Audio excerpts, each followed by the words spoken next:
Bonjour et bienvenue sur ma chaîne Kabibi Loba. Merci à vous tous d'être branchés et connectés. Aujourd'hui, nous allons continuer notre motivation sur la confiance. À qui on fait confiance, sur quoi on se fie par rapport à l'histoire qu'on a partagée dernièrement de notre sœur qui s'est mal mariée, qui a eu des enfants avec deux hommes différents parce qu'elle avait suivi la volonté de ses parents qui lui avaient interdit de se marier à son premier amour vu qu'il n'était pas de la même ethnie. J'ai eu des retours pour dire qu'on n'a pas conclu l'histoire, donc on va continuer, on va débattre sur ça parce que on parlait du thème justement des décisions qu'on a prises par influence. Donc on va parler de ça aujourd'hui.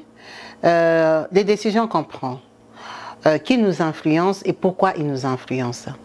Les gens qui nous influencent, c'est souvent les gens qu'on apprécie, les gens qu'on pense qu'ils sont mieux que nous, les gens qu'on pense qu'ils ont un savoir plus que nous. C'est pour ça qu'ils ont la capacité de nous influencer. On n'est pas influencé par quelqu'un qu'on estime qui est bête. Ça, je ne pense pas. Alors, on doit se faire l'exercice de savoir détecter les bonnes personnes. Ça, je crois qu'on en a déjà parlé plusieurs fois dans différentes vidéos. Et maintenant, de savoir comment agir quand on est influencé par rapport à quelque chose qui nous tient à cœur. Au départ, ce que moi, je veux vous conseiller déjà, c'est de penser à ce qu'on aime. Il faudrait déjà faire l'exercice de savoir ce qu'on veut de soi-même. Parce que pour être influencé, il faut savoir ce qu'on cherche. Parce que si tu ne sais pas ce que toi-même tu cherches, comment tu vas être influencé? Ça veut dire que tu vas prendre tout et de n'importe qui. Tu vas prendre n'importe quoi. Tu fais un examen sur toi-même. Moi, j'encourage toujours tout le monde à faire un exercice sur soi-même. Je suis en France, d'accord. Qu'est-ce que j'aime? Qu'est-ce que je veux? Moi, j'encourage toujours les gens à se découvrir.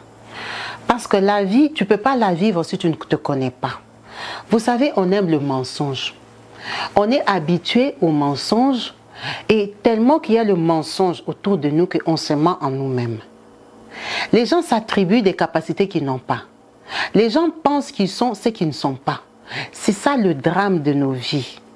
Parce que le premier exercice de la vie, c'est de se dire la vérité à soi-même, de reconnaître ses faiblesses. Tu peux être orgueilleux dans le coin, dans le quartier, mais ne sois pas orgueilleux envers toi-même. Parce que si tu es orgueilleux envers toi-même, tu ne t'aides pas. Reste, franchement, fais cet exercice-là. Demande-toi qui tu es. Pose-toi d'abord la question. Première question. Prends le miroir. Assieds-toi. Pose-toi la question de savoir. Présente-toi. Tu te poses à toi la question. Kabibi, présente-toi. Qui est Kabibi? Tu verras que ta langue va tourner cette fois. Parce que tu ne peux pas te définir. Pourquoi tu ne peux pas te définir? Parce que tu t'es fait une fausse image de toi-même. Définis-toi. Moi, Kabibi, je suis une Congolaise, je suis une maman, je suis une épouse, je travaille, j'ai fait influenceuse, je fais ceci, je fais cela. Tu t'es défini. Ça, c'est ce que tu fais dans la vie. Quand tu as terminé de dire ce que tu fais dans ta vie, demande-toi, c'est quoi ton caractère? C'est quoi les points forts de Kabibi? Première question. C'est quoi tes points forts? Parce qu'il faut t'encourager. Oh, moi, mes points forts, je parle beaucoup. J'ai réfléchi beaucoup. J'aime beaucoup causer au téléphone. Tout ça, moi, quand je parle, je peux faire 4 heures de temps au téléphone. Oh, j'ai la capacité de supporter les portables. C'est ça tes points forts. Good. Maintenant, demande-toi, c'est quoi tes points faibles? Maintenant, c'est là que tu verras que tu ne voudras pas parler. Pourquoi? Parce qu'on n'aime pas reconnaître nos points faibles. Quand tu vas commencer à définir tes points faibles, mes points faibles, c'est que moi, quand on me dit quelque chose, j'oublie. Moi, quand j'ai un rendez-vous, je pars en retard. Moi, quand on me donne l'argent, je mange en désordre. Moi, quand je fais comme ça. Quand tu vas définir tous tes points faibles, prends les papiers, commence à écrire. Point fort même, tu peux ne pas écrire. Point faible, commence à écrire. Moi, je mange mon argent en désordre. Moi, je pars en retard. Moi, comme ci, moi, comme ça. Quand tu as terminé d'écrire, Tu vas voir que bon, point faible, je mange mon argent en désordre. Comment je vais faire pour ne plus manger mon argent en désordre? Très bonne question. Là, tu commences à te construire, à t'éduquer toi-même. Parce que tu reconnais que moi, quand je paye mon salaire là, si je vois les tissages passer, j'achète. Les jeans qui passent qui n'étaient pas programmés, j'achète. On me dit qu'il y a les concerts, je pars. Oh, il y a la fête. Oh, quand je vais dans une fête, je voulais boire les coca, j'achète les champagnes et tout ça. Donc tu manges ton argent n'importe comment. Tu ne te respectes pas, tu ne respectes pas tes finances. Quand toi tu vas reconnaître ça, si tu écris sur un papier, tu vas maintenant dire comment je vais faire pour ne plus manger mon argent n'importe comment. Tu comprends que c'est ton point faible. Comment je vais faire pour ne plus arriver en retard au rendez-vous? Tu reconnais ton point faible. Tu dis, moi là, je commence le travail à 7 heures. Je me réveille à 6 heures juste. J'arrive toujours à 7h15. Ça veut dire que je suis en retard. Comment je vais faire pour arriver à 7 heures juste? Donc je dois me réveiller à 5h30. Comme tu sais que tu es lent là, tu te réveilles à 5h30, tu essayes, tu verras que tu ne vas plus arriver en retard. Tu commences ton premier combat. Quand tu dors, l'alarme sort à 5h30 là, tu coupes ça, tu dors encore. Tu vois que tu ne respectes pas ton alarme que toi-même tu as mis. Pourquoi tu ne respectes pas? Parce que tu dors trop tard. En fait, tu avais dormi à 2h du matin et tu as mis l'alarme à 5h30. Tu es fatigué, c'est normal, tu ne peux pas te réveiller, tu n'as même pas envie. Donc, première discipline, tu dois faire quoi? Pour que quand l'alarme sonne, tu ne coupes pas, tu dois dormir plus tôt pour que ton alarme ne te dérange pas. Maintenant, si tu dormais tard, parce que tu as du boulot à faire sur Internet, tu fais des trucs, des recherches et tout ça, il faut que tu réorganises ton planning. Tu réorganises ton temps pour que tu dormes assez d'heures, pour que quand l'alarme va sonner à 5h30, tu te réveilles vraiment, tu t'apprêtes, que tu arrives à l'heure au travail. C'est un travail que tu fais sur toi-même, parce que tu as reconnu ta faute. Mais le problème qu'on a, c'est quoi? C'est que nous, on a tendance à faire. Oh, le travail commence à 7h juste. Ou à 7h03. J'étais en bas, hein? J'étais au parking. Mais 7h03, tu devais être dans les bureaux. Tu ne devais pas être au parking. Tu es toujours aigri. Hein? Tu es toujours là. Pourquoi ils me regardent? Hein? Pourquoi le chef l'a dit que non, non, non, non, non, non. Ils peuvent aller regarder la caméra. À 7h02, j'étais au parking. J'étais au vestiaire, je m'échangeais. Mais tu n'étais pas en poste. Ton poste commence à 7h juste. Ça veut dire que tu ne reconnais pas ta faute aussi longtemps. Quand tu ne reconnais pas ta faute, tu ne vas pas t'améliorer. Tu ne vas pas évoluer. Tu ne vas pas t'arranger parce que toi, tu ne reconnais pas ta faute. Tu n'étais pas là à 7 heures. On a besoin de toi à 7 heures dans les bureaux. Toi, à 7 heures, tu es au vestiaire. Tu n'es pas là. Tu es en retard. Arrête de te défendre. Notre problème, c'est qu'on aime se défendre, se justifier. Arrête de te défendre. Reconnais ta faute. Essaye d'améliorer ta faute. C'est comme ça que tu vas t'améliorer. Si tu vois que tu n'arrives pas, si dans tes points faibles, tu avais écrit querelle, je me querelle avec tout le monde, moi je me prends la tête avec tout le monde. Demande-toi, tu te prends la tête avec tout le monde, pourquoi? Parce que tu te mêles des choses qui ne te regardent pas. Tu rentres dans les problèmes qui ne te regardent pas. Tu commandes sur les vies qui ne te regardent pas. Quand tu laisses les voices, tu critiques les gens. Si tu comprends ça, que moi là, le 1er janvier, je me suis disputée avec Aline. Le 5 janvier, je me suis disputée avec Natacha. Après moi, Aline, on a arrangé. Le 14 janvier, je me suis insultée avec Chantal. Et tout ça, après, on a arrangé. Mais tu vois qu'en un mois, tu as fait prise de tête avec 5 personnes. C'est que c'est toi le problème. Si tu reconnais ça, tu voudras corriger ça. Et maintenant, pour les cas où, pour corriger quelque chose, il faut l'aide de quelqu'un. Il faut le conseil de quelqu'un. C'est maintenant à toi de trouver la bonne personne. Tu vas regarder dans ton entourage. Tu vois, ah, il y a Josiane. Il y a Josiane, c'est une dame qui n'a pas de problème avec les gens. Hein. Je n'ai jamais entendu, là, on a appelé que, oh, il y a Josiane avait dit ça. Il y a Josiane, on l'a attrapé à Carrefour. Il y a Josiane, elle avait fait comme ça. On est parti l'insulter chez elle. Tu n'as jamais entendu ça. Que il y a Josiane avait critiqué quelqu'un. Non. Comme tu comprends qu'il y a Josiane là, c'est qu'elle a un bon caractère. Je dois faire quoi? Copier il y a Josiane. Je vais un peu me rapprocher d'elle pour savoir comment elle fait pour vivre avec les gens sans les critiquer. Quelle capacité elle a vraiment de vivre avec les gens sans chercher des problèmes.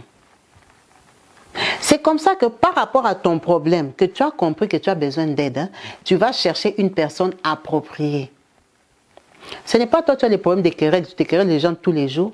Tu viens chercher Kabibi, même qui est une fille des problèmes, qui insulte les gens sur Internet. Toi, tu joues avec moi. Tu te prends pour qui moi, je vais t'expliquer ta vie. Viens là. Tu viens faire l'amitié avec moi déjà qui suis plus problématique même que toi. Je vais t'aider en quoi?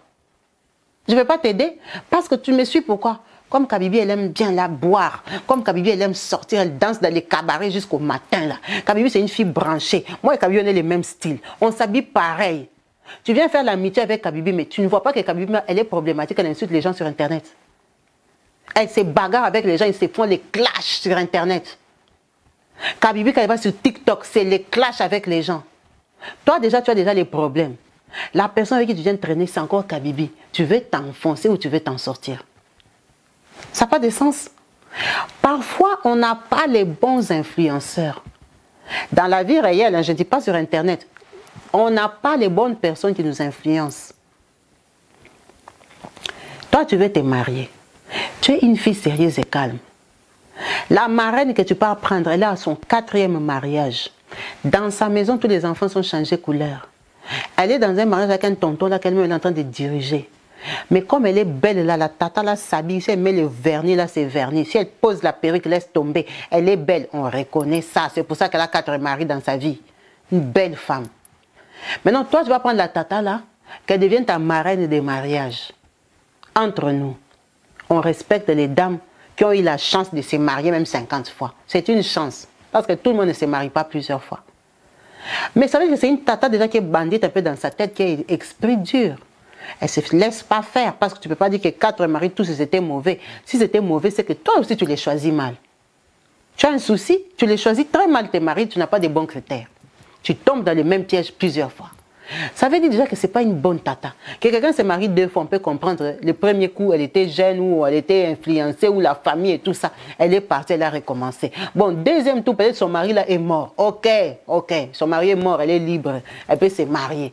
Mais pas quelqu'un qui a fait 4 divorces et 4 mariages. Elle a un souci. Soit elle est choisie mal, soit elle a un mauvais caractère. Et toi, tu vas la prendre comme elle a l'argent, là, le voyage, elle a des belles voitures chez elle, elle conduit bien, elle a une grosse maison. Tu la prends ta marraine des mariages. Tu attends quoi de ton mariage? Tu attends quoi? Tu n'as pas pitié de toi-même. En fait, tu ne réfléchis pas assez. Tu n'évalues pas bien les choses. Dans la vie, les gens font des erreurs. Oui, ils recommencent. Mais ils ne peuvent pas recommencer tous les jours et ils recommencent la même erreur. Ça veut dire que le souci qu'il y a là que toi tu ne connais pas, tu n'as pas besoin de le connaître. Cherche quelqu'un de plus stable, quelqu'un de plus posé, qui peut t'apaiser toi déjà qui as des problèmes. Parce que si tu cherches quelqu'un, c'est que de toi-même tu ne t'en sors pas. Cherche quelqu'un de plus stable. Donc apprends déjà à être bien influencé. Notre problème est qu'on est mal influencé. Je vais vous dire un truc simple. C'est quoi les critères de tes amis? Critères. On est là, non? On a dit que les anciennes amies, même il faut les laisser. C'est les jalouses qui connaissent nos passés. Hein? Nos passés là que je viendront raconter. Il faut les laisser. C'est ce qu'on a dit, non? Les anciennes amies, on oublie. On est arrivé en Europe, on a rencontré les gens, on déménage, on change de quartier et tout ça. Ok. Tu arrives dans un nouveau quartier, tu as des enfants, tu mets tes enfants à l'école. Tu dois bien connaître les gens, non? Parce que tu habites là-bas. C'est quoi tes critères? C'est des questions qu'on ne se pose pas. C'est quoi tes critères? Moi, je vais vous dire, moi quand j'étais jeune, moi Kabibi, moi quand j'étais une jeune fille, que j'avais les 15 ans, les 16 ans, j'aimais beaucoup les femmes qui étaient claires de peau. Les femmes que je trouvais belles là. Hein? En tout cas, moi, quand j'étais jeune, je voulais que mes amies soient plus belles que moi. Je ne sais pas pourquoi. Moi, si je n'ai pas belle, je ne peux pas être mon amie. Il faut que je te trouve belle. Parce que je crois que quand on était petite, on grandissait. avec ma copine Ange. Je ne sais même pas si elle est partie ou elle a disparu. Ange, je ne sais pas où elle est. Avec Ange, Ange était très claire de peau, hein? C'est vrai même, j'y pense. Ma copine, là, quand on venait de l'école, quand on marchait, parce que moi, comme j'étais un peu turbulente à l'école, hein, quand mon père venait nous prendre à l'école à midi, il prenait tout le monde, il me laissait parce qu'il savait que moi, je restais bavardée. En fait, moi, j'ai préféré rentrer à pied avec mes amis que monter dans la voiture de notre papa. Tout le monde sait ça. Chez nous, vraiment, on prenait mes soeurs, mes frères, on les ramenait à la maison. Moi, je viendrais à pied. Peut-être j'arrivais aussi 15 minutes après. J'étudiais pas trop loin. Mais papa venait nous prendre à l'école. Donc, moi, Ange, c'était ma copine. Elle était... Ange, si tu m'entends, Ange. Je ne sais même plus si elle s'appelait Ange Kaloubi ou un truc comme ça, je ne sais plus. On rentrait à pied. Et maintenant, quand on rentrait à pied, là, c'était midi, non? Vous savez, l'école du Congo, les gens sortent à midi. Donc, à midi, là, c'était l'heure des pauses pour les travailleurs. Du coup, les gens qui sortaient des sociétés, ils allaient en pause, ils allaient manger. Et on rencontrait les gens qui venaient du travail. Et maintenant, moi et Ange, notre travail, c'était quoi? Si on voit deux femmes qui sont en train de marcher, non, des tatas qui viennent du boulot, elles sont en train de causer, elles marchent, elles partent en pause. Ange, elle va dire, moi, je suis elle. Toi, tu es elle. Maintenant, on choisissait la plus belle. Chacun, moi, je dis celle-ci. Ah non, moi, je suis elle. Moi, je serai comme elle. Moi, je serai comme elle. C'était ça notre travail. C'est pour ça qu'on aimait rentrer à pied. On regardait les belles femmes sur la route. À l'époque, là, les mamans portaient les métrages là-bas, les superbox, elles marchaient comme ça. C'était encore le temps de Mobutu Zahir. On s'appelait encore par le nom. Authentique. On choisissait, hey, la femme, elle est belle. Moi, je suis elle. Moi, je suis elle. On était des enfants avec Ange. Et du coup, moi, maintenant, quand j'ai grandissé, j'aimais que mes copines soient belles. Moi, vraiment, si je te regarde avec mes yeux d'enfant, là, je te trouve moche. Tu ne peux pas être mon ami. Tu ne peux pas être mon ami. Et c'est vrai que dans ma vie, j'ai eu beaucoup de très belles copines. En tout cas, moi, j'ai des belles copines, les bibiches, les bijoux, les jojo. Ce sont des belles filles. Moi, mes copines sont belles, hein, la plupart du temps. Parce que mon critère, c'était la beauté. Vous voyez un peu le manque d'intelligence. Enfantillage, bêtise. Tu vas te mettre l'amitié avec quelqu'un parce qu'elle est belle. Tu ne regardes pas son éducation. Tu ne regardes pas son caractère. Tu ne regardes pas d'où elle vient. Tu ne regardes rien du tout. Tu regardes qu'elle est belle, elle devient ton amie. Imaginez un peu. Imaginez un peu comment j'étais. Ben, il y en a aussi qui sont restés mes amis jusqu'à aujourd'hui. Mais après, ce n'est plus les critères, c'est parce qu'on s'entend. Qu'on est copines. Ce n'est pas parce qu'elles sont belles. D'ailleurs, je les trouve même plus belles, je les trouve. Mais c'est en grandissant qu'on a appris que non, ce n'est pas ça le bon critère. Tu dois avoir une copine qui a des critères qui te correspondent ou qui te rajoutent quelque chose. Tu ne te mets pas copine avec quelqu'un parce qu'elle est belle. Tu ne te mets pas copine avec quelqu'un parce que chez eux, ce sont des riches. Ils peuvent être riches, mais sans éducation, sans scrupules, sans respect. Il faut maintenant savoir, je viens d'aménager dans ces quartiers où vraiment la vie est neuve. Parce que quand tu déménages, c'est un nouveau départ. Qui est-ce que je vais approcher? Qui peut venir chez moi? Qui je peux dire bonjour, que bonjour, je m'arrête 2 minutes pour discuter avec? Tu dois te poser ces questions-là quand tu déménages. Et comme je parle là, moi j'ai déjà changé de vie, je suis chrétienne. C'est qui viendra frapper à ma porte? Bonjour Kabibi. Est-ce que tu peux me donner de l'eau à boire ou du sel? Qui est-ce que je permets d'avoir la sonnette de chez moi? À qui est-ce que je donne mon numéro portable? Tu dois te poser des bonnes questions. Quand tu vas te poser ce genre de questions-là, tu verras que tu vas évoluer. Tu vas te débarrasser des choses inutiles.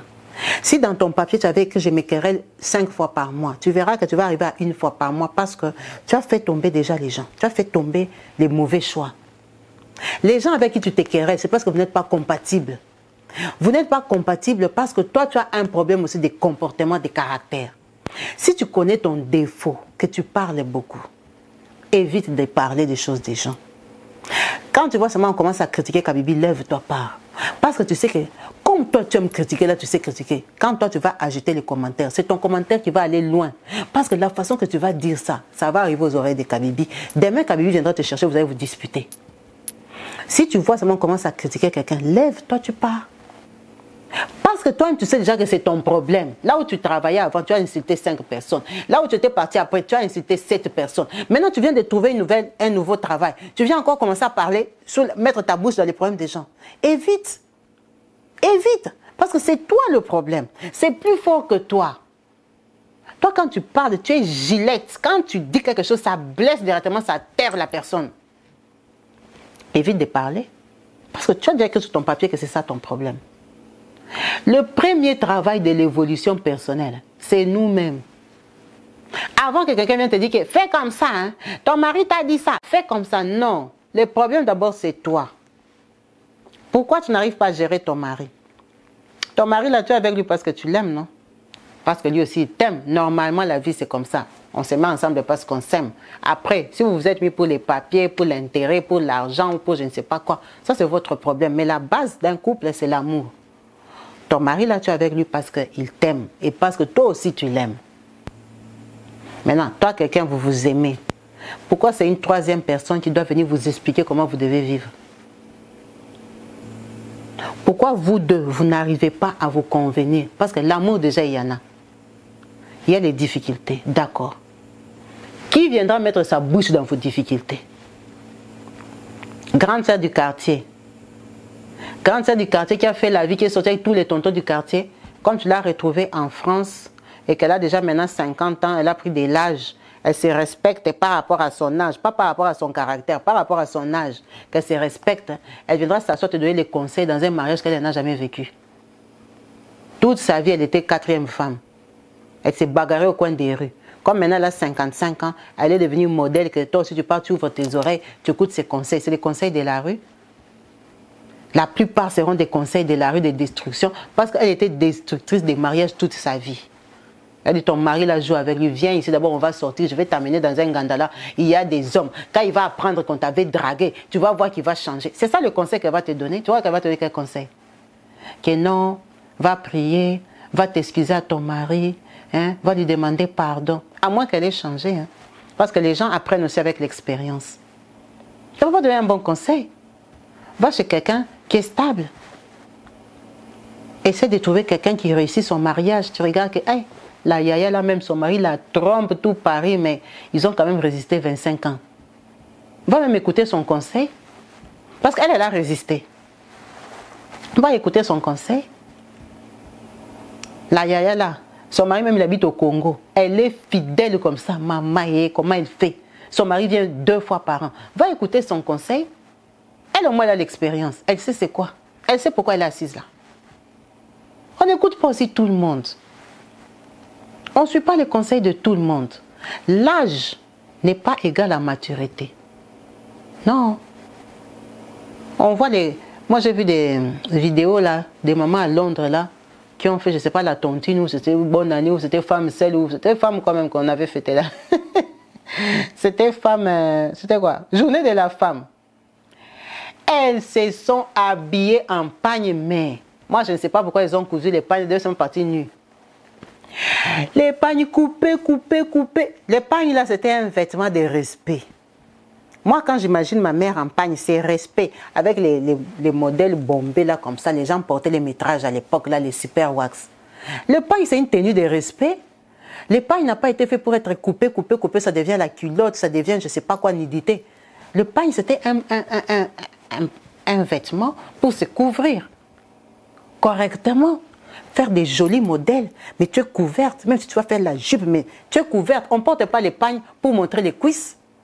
Normalement, dans la logique, les gens qui ont commencé les pagnes là, quand ils portaient leurs pagnes, ils ne se montraient pas nus. Hein. Tu as pris les morceaux de pagnes. Les pagnes passent qu'ici. Tout ça, c'est la dentelle. On voit tout ton soutien jusqu'à ton nombril. Comment tu as déjà mis les boucles d'oreilles et les tatouages sur ta poitrine. Mais tu n'as pas porté les pagnes. Il fallait seulement aller à Zara ou je ne sais pas quoi. Tu achètes quoi ça? Un filet, tu portes. Et de déranger les couturiers, coupe-moi les pagnes, coupe-moi. Même les tailleurs ne comprennent plus les modèles. Des mamans bandites. Il y en a même qui se sont battus, qui se sont arrachés les perruques. J'ai rigolé. Il y a un monsieur qui allait faire la vidéo sur la perruque. J'ai rigolé. Dit, ouais, l'Europe, là, on va jusqu'où? Des mamans, hein? Ce ne sont pas des femmes de 40 ans même. Elles ont plus de 50 ans. Hein? Donc, quand quelqu'un de 25 ans vient chez elle, il va l'appeler maman, tata. Avec respect. Mais la tata, là, quand elle part coudre les pagnes, tout le corps est dehors. Tous les gros ventres qu'elle a déjà accouché, les enfants et tout ça, dehors. Maintenant, une tata comme ça, toi, tu vas aller lui demander des conseils parce qu'elle a 57 ans. Ça, ce n'est pas une personne à demander. Non. Va demander même à ta copine de 25 ans. Elle peut mieux te conseiller. Elle-même, sa vie n'a pas de but. Elle-même, elle ne réalise pas que je suis une maman. Même si je vais être sexy là. Parce qu'il faut rester sexy et belle.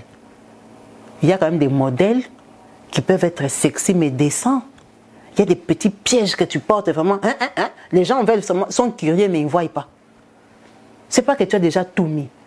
Tu as déjà la maman, tu as déjà 70 ans. Tu tatouais même que l'enfant de 27 ans. D'accord, tu avais fait ça quand tu étais jeune. Mais il faut savoir qu'à un certain âge, c'est plus joli aussi à montrer. Ça reste pour toi et papa, dans la chambre. Il y a des tatouages que, en tant que maman, tu avais fait ça quand tu étais jeune bandite, mais maintenant tu as grandi. Il y a des tatouages qui sont plus importants à montrer.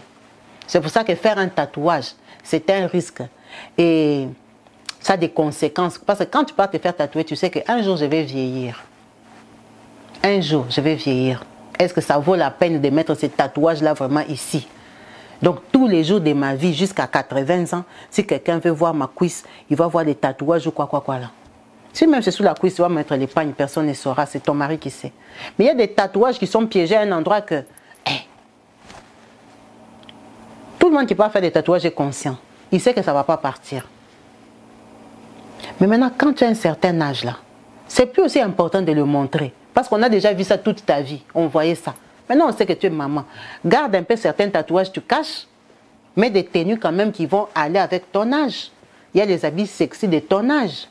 Tendance de ton âge. Comme toi, tu es une maman qui a une belle taille, base, bassin, tout ça là.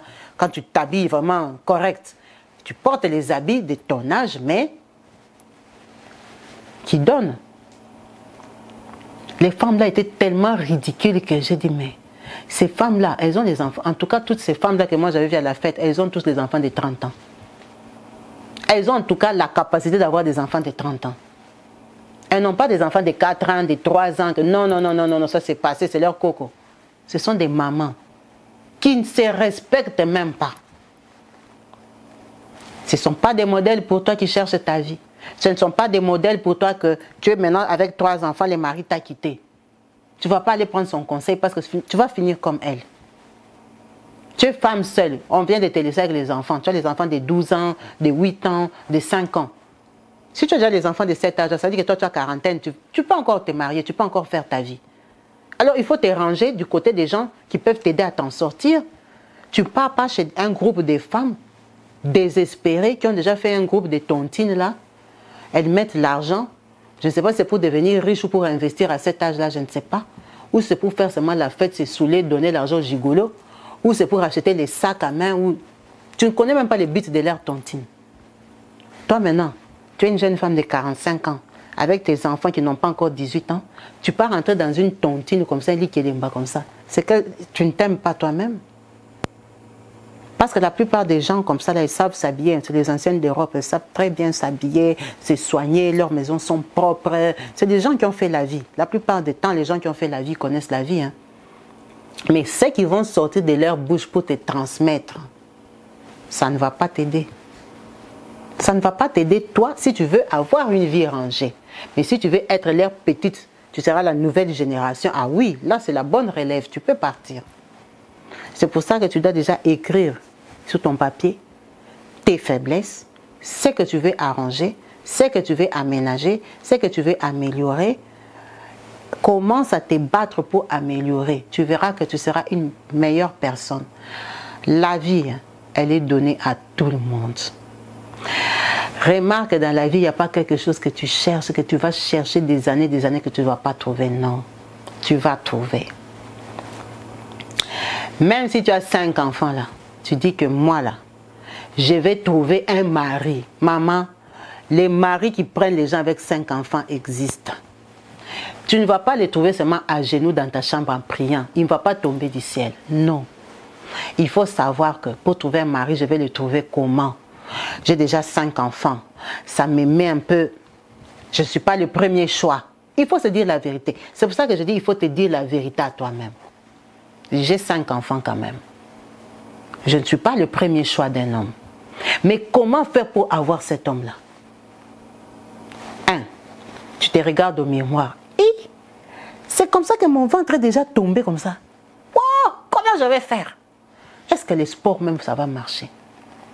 Tu es une femme moderne, si tu es en Europe, tu pars couper ton ventre, tu les gardes encore pourquoi tu as déjà fait 5 enfants. Tu les gardes pourquoi? Donc c'est lui qui doit venir t'aimer avec les gros ventres. Plus de 5 enfants. Celui qui t'a fait 5 enfants t'a laissé partir. Donc lui, tu veux vraiment qu'il vienne t'aimer avec tes 5 enfants parce que tu lui imposes qu'il doit aimer les 5 enfants. Plus toi qui n'as plus de forme, come on. Et quand même pitié aussi de la personne qui va t'aimer. Il faut aussi te mettre à sa place. Commence déjà à t'arranger. Parce que si tu te trouves que tu es belle, c'est ça qui est important. Si tu te trouves toi-même intérieurement que non, je suis belle comme je suis avec mon ventre, ça te donne de la confidence. Confidence. Ça te donne de l'assurance. Parce que quand tu as de l'assurance, tu te vends mieux, tu te montres mieux. Mais quand tu as un doute sur toi-même et que tu es assise là, tu es en train de cacher le ventre, tu n'es pas déjà sûr de toi. Mais toi-même déjà, tu te caches. Maintenant, lui doit venir t'aimer en cachant ton ventre ou en faisant quoi? Non. Toi-même déjà, tu caches ton ventre. Quand tu veux sortir, tu commences à porter beaucoup de gaines, tu t'attaches, tu regardes toutes les fausses publicités qu'on vous fait là que tu as le gros ventre, quand tu portes la gaine, tu as le bassin. C'est faux. Qui porte la gaine a le bassin? Quand tu vas porter la gaine, le ventre va s'arrondir. C'est tout. Il sera bien serré dans ta gaine, mais il sera rond. Tu n'auras pas le bassin.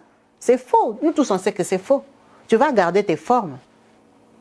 Toi-même déjà, quand tu te regardes, tu portes la blouse, tu es serré comme ça, tu cherches les positions pour t'asseoir. Maintenant, tu veux que le monsieur là, lui, vienne t'aimer comme ça. Non. Il faut que quand tu t'assieds, tu es à l'aise. Parce que quand tu es à l'aise, tu as de l'assurance. Tu parles à l'aise. Tu le convaincs par ton charme. Toi-même, tu le séduis avec ton ventre. Donc, tu dois être convaincu que ton ventre te convient. Tu dois être convaincu que tu te trouves belle déjà avant qu'une personne te trouve belle. Donc, quand tu vois que tu as 5 enfants, arrange-toi maintenant, remets-toi sur le terrain. Tu n'as pas de petites sœurs, tu as que des petits frères. Tu ne connais pas les choses de la mode. On a déjà fait YouTube. Tu t'assois, tu cherches toutes les petites youtubeuses là, elles ont écrit quoi? Elles ont même dit quoi? On s'est maquillé comment? On a écrit, hein? Ça, on vend ça où? Tu pars chercher, tu achètes des bons maquillages là. Tu dis, moi je suis quel style de femme? Femme simple, femme comment? Tu t'es définie. Quand tu t'es définie, tu dis, moi je suis une femme simple. Je n'aime pas ça, je n'aime pas ça, je n'aime pas ça. Mais pour ressortir un peu ma beauté, pour qu'on comprenne que je suis libre, je cherche. Il faut que je fasse quoi? Ah, je défousse mes cheveux. Ah, je les tresse. Ah, je fais comme ça. J'ai mis une petite boucle d'oreille qui brille. Tu t'arranges à ta façon que toi, tu veux que tu sois là. Tu ne restes pas que quand tu t'es arrangé, tu commences seulement à prier. Prier, c'est bien, mais il faut aussi sortir pour rencontrer. Tu commences à chercher. Tu commences à sortir. On rencontre les hommes où? Tu pars au spectacle, tu pars dans des conférences, tu pars si c'est à la bibliothèque, si c'est à l'église, où il y a des gens sérieux. Tu ne vas pas aller t'asseoir là-bas dans un bar à Château-Rouge, tu cherches un homme sérieux. Ils viennent, mais ils viennent combien qui sont libres? Combien d'hommes sérieux vont là-bas, ils sont libres? Tu pars chercher un homme sérieux où il y a quand même des gens sérieux. Tu pars t'inscrire dans des associations, tu cherches des activités où tu sais que les activités ici, souvent il y a des conférences et tout ça. Tu pars entrer dans une fausse association. Tu cherches, non? Oh, quand tu cherches, il ne faut pas avoir honte. Tu cherches. Tu cherches quelqu'un que tu peux rencontrer qui est dans ton style. Même si c'est l'église là. On ne va pas dire que, comme le pasteur ici, il prie, il prêche bien. Mais dans son église, il n'y a que 20 personnes. Dans les 20 personnes là, 8 sont déjà mariés. Les 2 autres, là, ils ont leur femme au Congo. Maman, tu peux prier quoi là-bas? Dieu, c'est la communion, toi et Dieu. Tu connais déjà Dieu, tu connais la parole. Aujourd'hui, tu peux même suivre ton pasteur là sur Internet. Pars dans une grande église.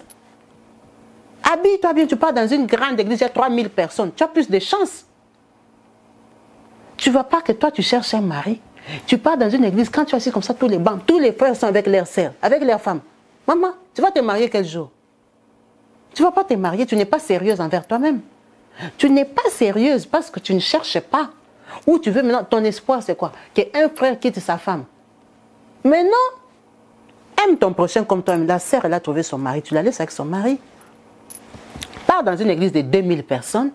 Sur 2000 là, il y aura au moins 500 frères qui sont libres. Quand tu pars à l'église là, ce n'est pas que l'église, amen, amen, toi tu portes ton sac, tu pars suivre les bis. Tu suives les bis comment? Toi tu ne peux pas suivre les bis après. Toi, tu dois partir parmi les dernières. Tu restes, hey, bonjour, bonjour frère, hey, bonjour sœur. Mingi, mingi les frères, bonjour frère. Tu dis bonjour aux frères. Frère esquisé, hein? Hein, je vois que ton bouton ici, hein, tu ne l'avais pas bien fermé. Geste de tendresse. Tu commences à faire. Tu te montres. Tu vas trouver le mari où? Eh. On va en parler un autre jour. Il faut être vrai avec toi-même. C'est ça ma conclusion. Il faut être vrai avec toi-même. Si tu es vrai avec toi-même, la vie est facile. Parce que si tu es vrai avec toi-même, tu dis que moi là, je suis dans ma maison, je m'ennuie, je n'ai personne. Comment je vais trouver un mari? Maman, les gens trouvent les maris où? Les hommes en France ici, on les trouve où? Il y a plein d'hommes seuls. Il y a plein de femmes seules. Et on les trouve où? Ces gens-là, ils se promènent, non? Toi, tu pleures dans ta maison, tu es en train de pleurer. Adieu. J'ai pris, je donne la dîme, hein? Je donne les offrandes. Je n'ai pas de mari. Dieu va porter le mari de la Bible et viendra te mettre dans ta maison. Tu donnes les offrandes dans une église, il y a 30 personnes. Maintenant, tu veux que Dieu fasse quel miracle? Qui tue maman pasteur, il te donne papa pasteur. Tu n'es pas sérieuse. Tu n'es pas vrai. Tu te mens à toi-même. Les années vont passer, vont passer, vont passer. Maman, tu vas faire 4 ans dans cette église-là. On ne va pas te voir. On ne va pas te voir. Qui va te voir là-bas? Tout le monde a sa femme. Ils prient pour toi. Les gens de ton église, ils prient pour toi. Tu quittes le travail. Tu es une fille sérieuse, tu rentres chez toi. Les jours de sortie, tu pars à l'église, il y a 30 personnes mariées. Tu vas trouver les maris où? Dans les bus. Il faut beaucoup te promener alors. Vraiment, il faut s'offrir les occasions. Il faut se parler à soi-même. Il faut s'aider déjà soi-même avant de demander l'aide dehors. Tu t'aides déjà toi-même, tu te mets en condition, tu ouvres ton état d'esprit en reconnaissant tes faiblesses. Quand tu reconnais tes faiblesses, tu verras que ça va aller. Ça va aller, la vie, ce n'est pas la magie, ce n'est pas compliqué. La vie n'est pas compliquée, on la complique parce qu'on se met des principes inutiles, des principes bêtes, des modèles des gens bêtes. Et on regarde trop les yeux des gens. On regarde trop, on va dire, on va penser. Et maintenant, si on pense, ça fait quoi? Si on dit, ça fait quoi? Parce que tu fasses du bien ou du mal, on va toujours dire. Les jours même que tu meurs, on critique même ton cercueil. Tout l'argent qu'elle avait là, on n'avait même pas payé l'assurance, on l'a enterré dans des cercueils en plastique. On lui a même pas acheté une belle robe. On lui a loué un corbière moins cher. Elle était morte avec un tissage pourri comme ça sur la tête. On va te critiquer même les jours de ta mort. Te critiquer bien même. Tu as vu comment sa peau a changé, elle s'est décapée, non? Elle est devenue noire comme le charbon. En un jour, elle s'est décapée. Tu te tues pour les yeux des gens, tu te tues pour rien. Pour rien. Tue-toi pour tes propres yeux toi-même. Tu dis que moi, ma vie ne va pas continuer comme ça. Je vais chercher. Regarde bien les gens qui ont cherché à en trouver. En tout cas, on va s'arrêter là. Je vous remercie d'avoir suivi cette vidéo. J'espère que ça vous a un peu motivé. Ça vous a un peu révolté. Hein? Ça vous a un peu ouvert les yeux. Parce que parfois, il faut taper fort. Il faut être un peu cru pour que les personnes comprennent et se réveillent. En tout cas, n'hésitez pas à me laisser des messages au bas de la vidéo. C'est le but, on se complète, on s'assiste. Si vous n'êtes pas d'accord avec des points de vue, écrivez. Comme ça, moi aussi, je vais apprendre de vous. Comme je vous dis, moi, je suis très curieuse, je lis tout. Je lis tous les messages. Bon, même si je ne suis pas à jour, mais j'ai fait un effort pour lire, pour être au courant du public avec lequel je travaille ou le public qui participe à mes vidéos pour savoir un peu qui vous êtes, comment vous réfléchissez, comment vous pensez. Les personnes qui commentent régulièrement, je commence à avoir une idée de qui peut être la personne. Et voilà. Donc, c'est pour ça que je vous encourage à commenter, pour que ça me permette aussi de vous découvrir et d'apprendre de vous. En tout cas, merci beaucoup. Merci à vous tous. Merci pour votre soutien. Merci de partager. Merci de vous abonner. En tout cas, on s'arrête là. Je vous souhaite un bon soir chez vous. Peace and love. Bye.